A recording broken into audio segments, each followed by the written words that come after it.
In the heart of World War II, while American troops were storming battlefields across Europe, Coca-Cola was fighting a very different kind of war.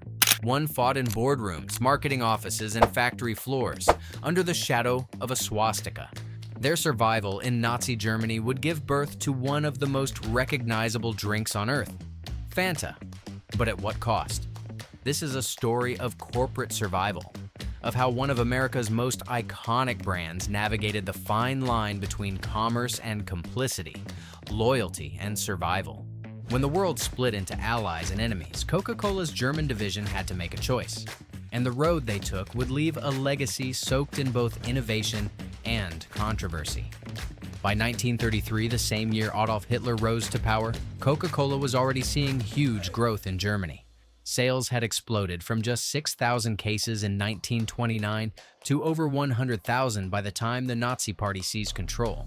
While the global economy suffered under the weight of the Great Depression, Germany looked like a rare opportunity. Atlanta-based executives saw promise, not politics. They tapped Max Keith, a savvy and well-connected German businessman, to oversee operations. Keith spoke fluent English, knew American business culture, and understood how to navigate the volatile political climate under Nazi rule. Keith never joined the Nazi Party, but he understood the value of playing by its rules. To ensure Coca-Cola survived and grew, he integrated the company into the Third Reich's economy. This wasn't passive compliance, it was active adaptation. Keith tailored marketing to appeal to working-class German pride, launching the now infamous Blitzkrieg campaign to rebrand soda as a patriotic drink for everyday laborers. Coca-Cola kiosks and billboards became common sights at Nazi events, especially during massive party rallies in cities like Nuremberg. The red and white logo stood proudly next to swastikas, reinforcing the illusion that Coca-Cola wasn't an American export, but a German staple. But Keith's most disturbing move came when anti-Semitic rumors began circulating. Nazi officials accused Coca-Cola of being Jewish-owned, a death sentence for any brand under Hitler.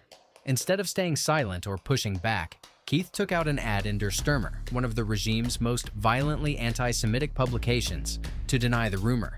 That ad didn't just protect the brand, it legitimized the paper. In doing so, Coca-Cola's German branch effectively funded a propaganda machine that promoted hatred, violence, and genocide. The move was calculated, cold, and devastating. As Germany prepared for the 1936 Berlin Olympics, Hitler's regime used the event to mask its brutality and present a civilized front to the world. For Coca-Cola, this was a golden opportunity. The company set up promotional stands, distributed branded materials, and plastered its logo across the Olympic Village, once again standing shoulder to shoulder with swastikas.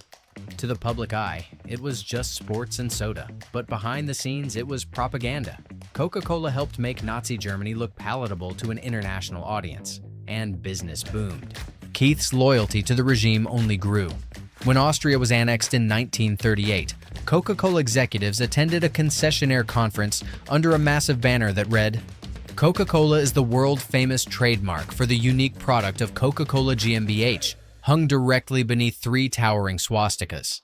At Hitler's 50th birthday celebration in 1939, Keith organized a mass Sieg Heil from Coca-Cola employees to the Führer. The lines between business and ideology had completely dissolved. Then, everything changed. In December 1941, following the attack on Pearl Harbor, Germany declared war on the United States. Coca-Cola's supply line from Atlanta was cut. Most critically, the secret formula, known as 7X, was no longer available. Coca-Cola Germany was now alone, disconnected from headquarters, and at risk of being seized as enemy property. Keith had to act fast. He could no longer sell Coca-Cola, but he could make something new. In Berlin labs, Coca-Cola chemists began experimenting with whatever ingredients they could find. Leftover apple pulp, whey from cheese production, beet sugar, and fruit peels were all blended to create a new, vaguely fruity drink. During a brainstorming session, Keith urged his team to use their fantasy. One salesman, Joe Nip, suggested they name it Fanta. It stuck. Though it looked cloudy and brown and tasted nothing like Coca-Cola, Germans embraced it. By 1943, Fanta was selling over 3 million cases a year. It became a staple in German households, not just for drinking, but for sweetening soups and stews during rationing. Because Fanta wasn't Coca-Cola, it was exempt from many wartime regulations, giving it an edge. Keith had done it again. He'd adapted, survived, and even thrived. But the moral toll was steep. Coca-Cola Germany didn't just operate in Nazi Germany. It became a cog in the Nazi machine. Keith's factories reportedly used slave labor sourced through the Reich's forced labor programs. The brand benefited from Nazi conquests across Europe, seizing plants and markets in occupied countries. As American soldiers died liberating Europe, Coca-Cola's German arm kept making money under the Nazi banner.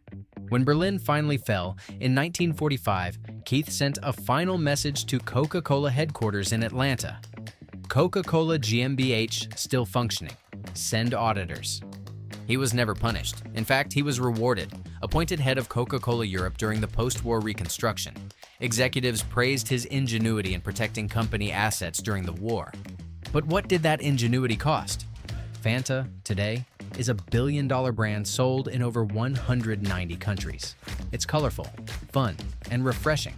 But few who drink it know it was born from scarcity, brewed in Nazi Germany, and kept alive through a dangerous game of political alignment and moral compromise. It's a legacy Coca-Cola rarely acknowledges, but history remembers. Don't forget to like, subscribe, and hit the bell for more untold stories from the past.